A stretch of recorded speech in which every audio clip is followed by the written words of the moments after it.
câu lo đây à bây giờ cho của đầu tiên đâu là thì u là để biến điểm không ở đây nhỉ cho hạt hơn thang thế này nhỉ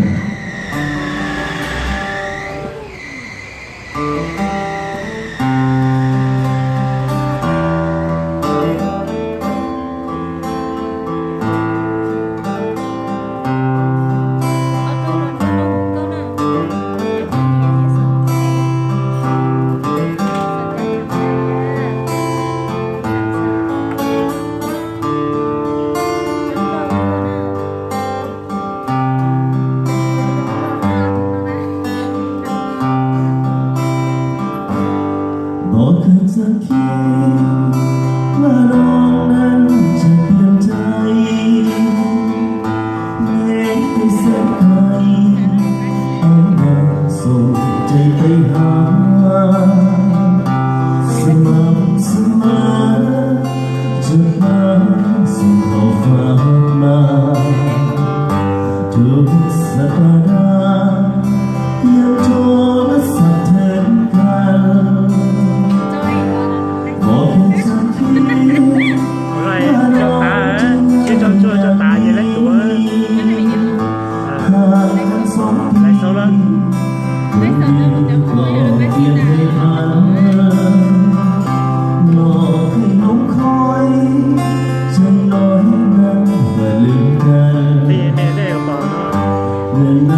สำคัญทำให้หากเขานั้นสลายจะไม่สักดาวสุดท้ายส่งมาผ่านด้วยรักความที่มาส่งมาแก้ใจหลับตาภาวนาให้เป็นฝันไปใจบางทีก็อาลิพลโลกจนสุดที่ขอฝากเพลงนี้ไว้พอสวนลังดอนขอดวงสมองสุดล้นสถานีจริงกลับมาเป็นยอดยิ่งมีผลจะทนหักกันได้เพียงครึ่งทาง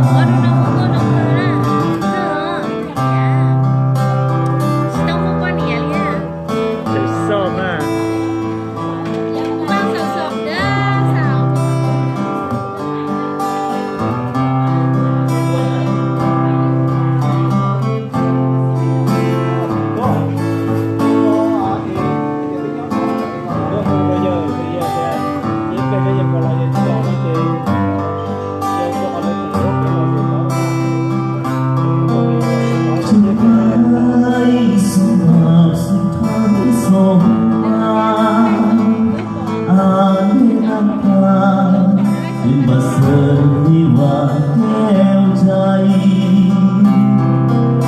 หลับตาภาวนาให้เป็นฝันไปแต่ก็จงใจ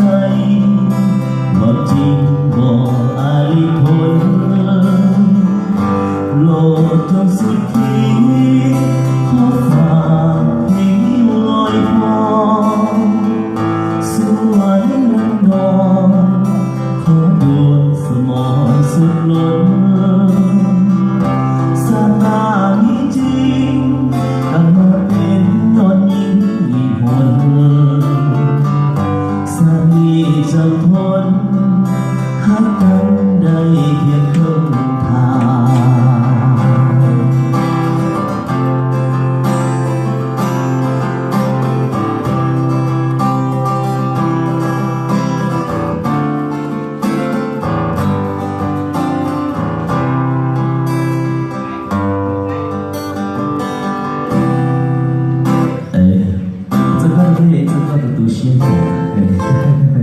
而且那张图片呢，也只是用线呢，自己那样，我这图弄晒的呀，我一直到这个小洞中来呀。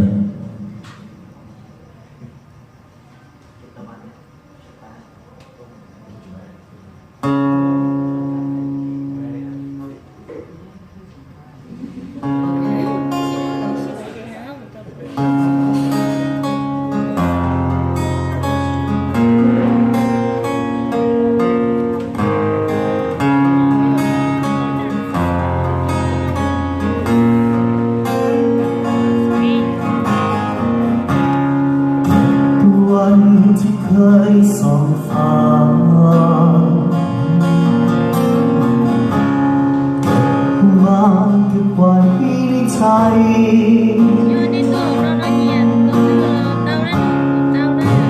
ลองกับเรื่องแสนยิ่งใหญ่รวมกันไว้เป็นหนึ่งเก็บการเวลาผ่านเลยสิ่งที่เคยผิดหวังช่างมัน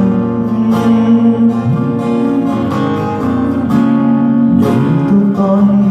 มีคนเชียร์แสนสั้น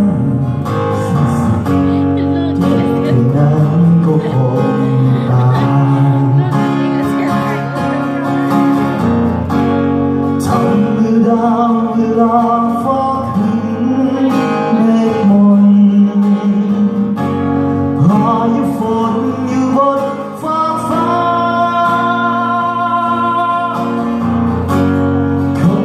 น้ำตะวันสดใสแรงกล้า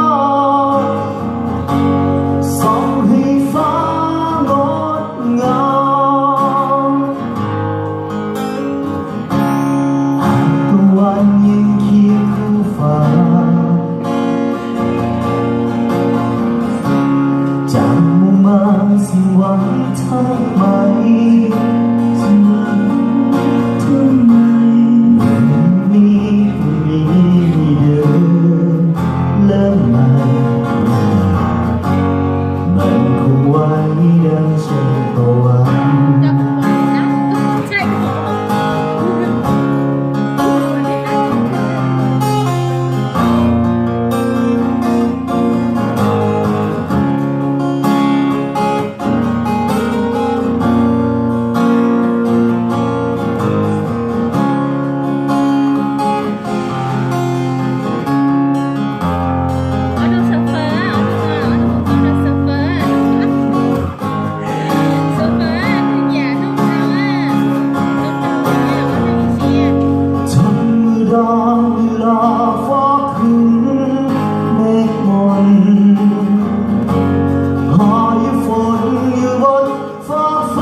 วันยังเคียงคู่ฟ้า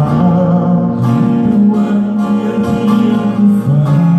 จากมุ่งมั่นสิ้นหวังทำไมทุกวันรักกันเดี๋ยวนี้มีพรุ่งนี้เดินเลื่อนไปเลื่อนมามันคงไว้เดินชื่อตะวัน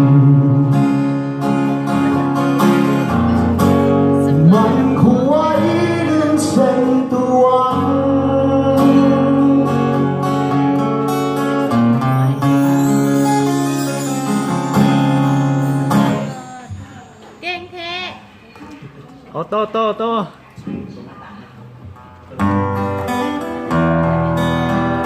ฝนตกหน้าต่างก็เลยเดี๋ยวฝนตกไทยหน่อยก็โซ่เลย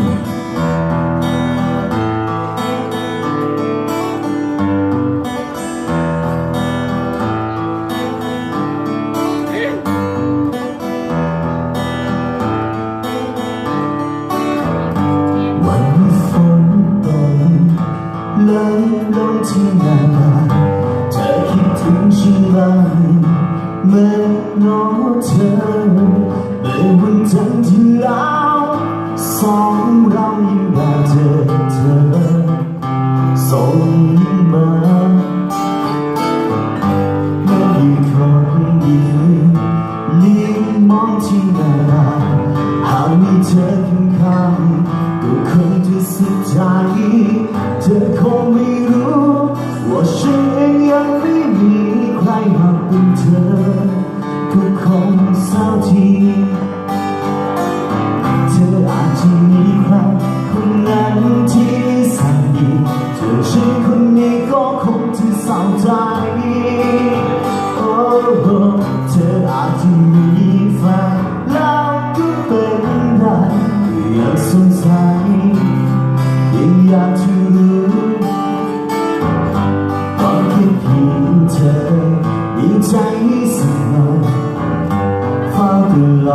คอยเพียงเธอบอกรักมาสุดใจยิ่งนักที่ฉันได้เพียงแค่มองตาของเธอก็สุดหัวใจโอ้เย่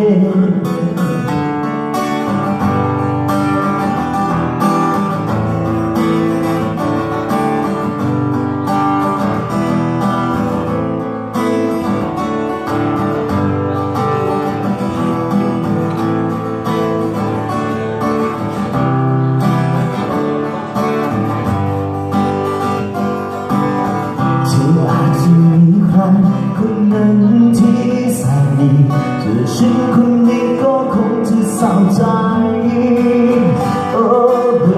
เธออาจจะมีแฟนแล้วก็เป็นได้ยังสงสัยยังอยากจะรู้หวังแค่เพียงเธอมีใจ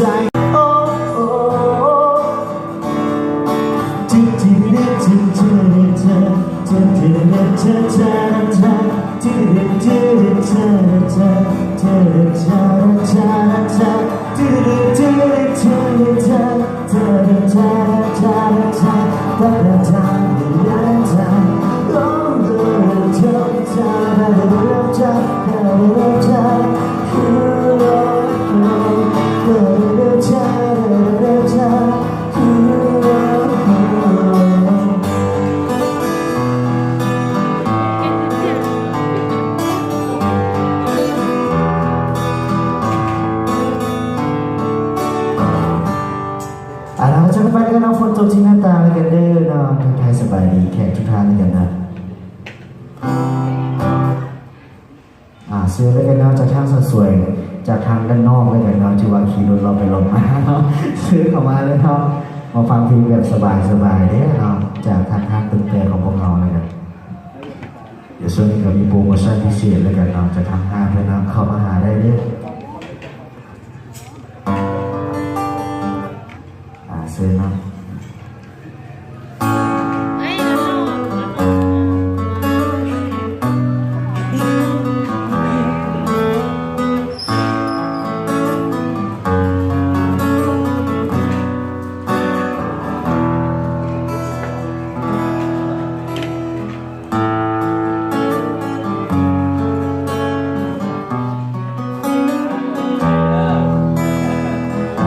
สบายดีสวยๆให้กันนะ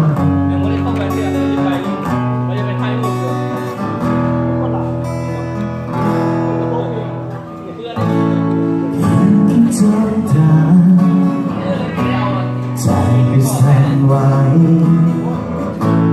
คำที่พูดไปใจมันขาดไปอยากให้คุณได้รู้ไว้ว่าข้อความที่ส่งไปนั้นมาจากใจฝากไปตามสายลม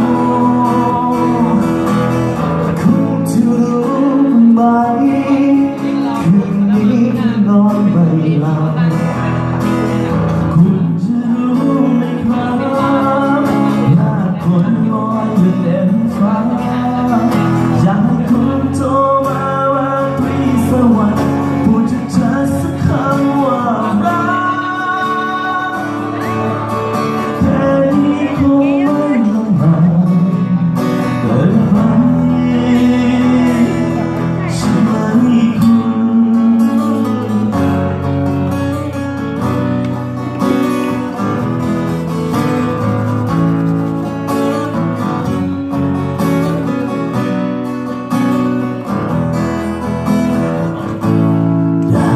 สุดดีลมก็พัดเย็นเมื่อที่วันเย็นเป็นทุกวันอยากให้คุณได้รู้ว่าข้อความที่ส่งไปนั้นมาจากใจฝากไปตามสายลม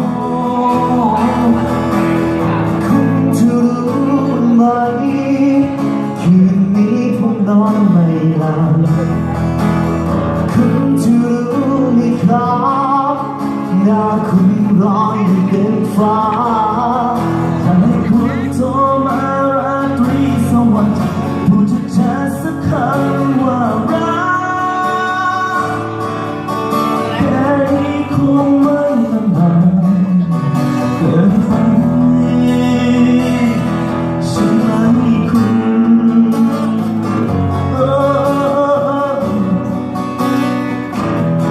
ใช่ไหม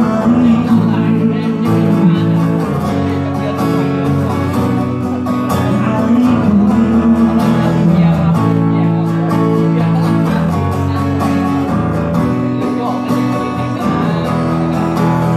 อยากให้คุณได้รู้ไว้ว่าข้อความที่ส่งไปเกิดมาจากใจฝากไปตามสายลมคุณจะรู้บ้างไหมคืนนี้ผมนอนไม่หลับคุณจะรู้ไหมครับหน้าคุณรอยอยู่เต็มฟ้าอยากให้คุณโทรมาราตรีสวัสดิ์พูดชัดๆสักคำว่ารักแค่นี้คงไม่ลำบากเกินไปใช่ไหมคุณyeah oh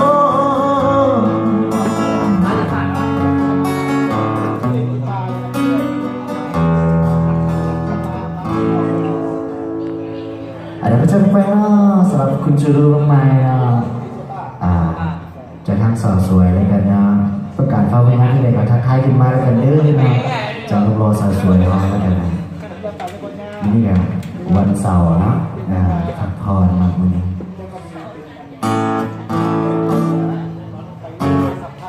ก็เลยได้ทายวันนี้ขึ้นมาแล้วก็นอกจากทีมงานของพวกเขาเนี่ยนอกจากทางการตุกแก่ด้วยนะ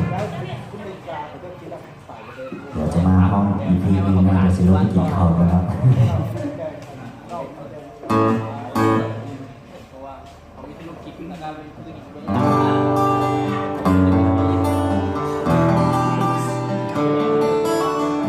ชื่อไทยนะ น้องเสือใหญ่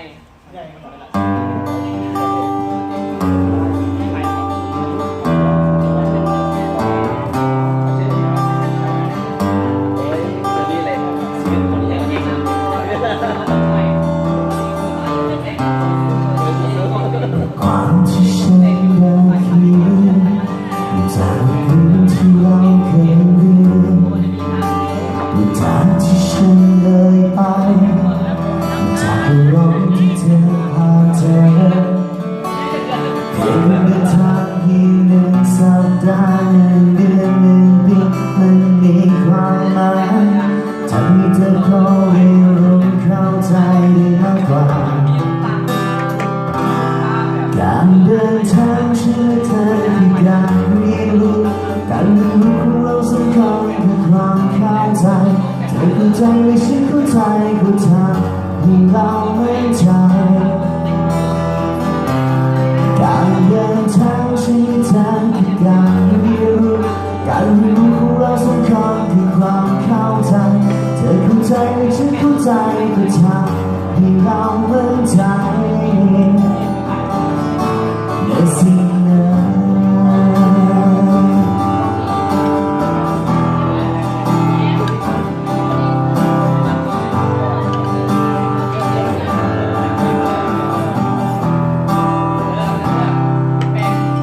สิ่งที่เราเรียนรู้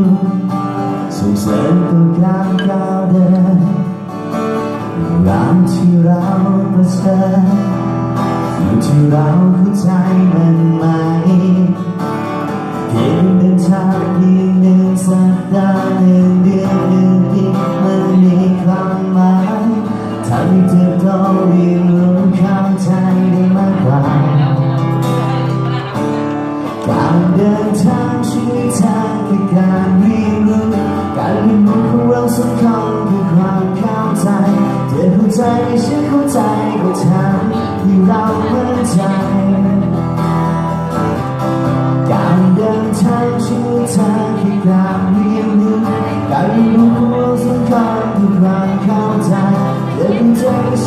ใจหัวใจ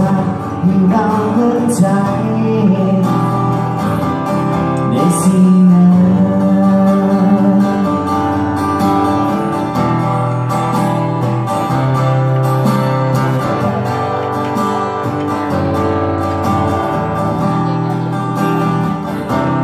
การเดินทางชีวิตเธอคือการเรียนรู้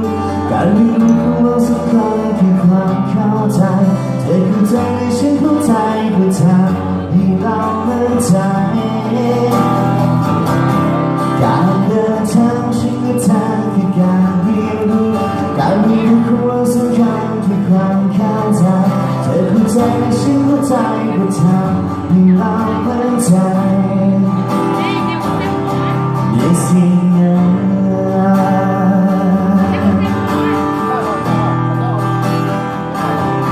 ในความรัก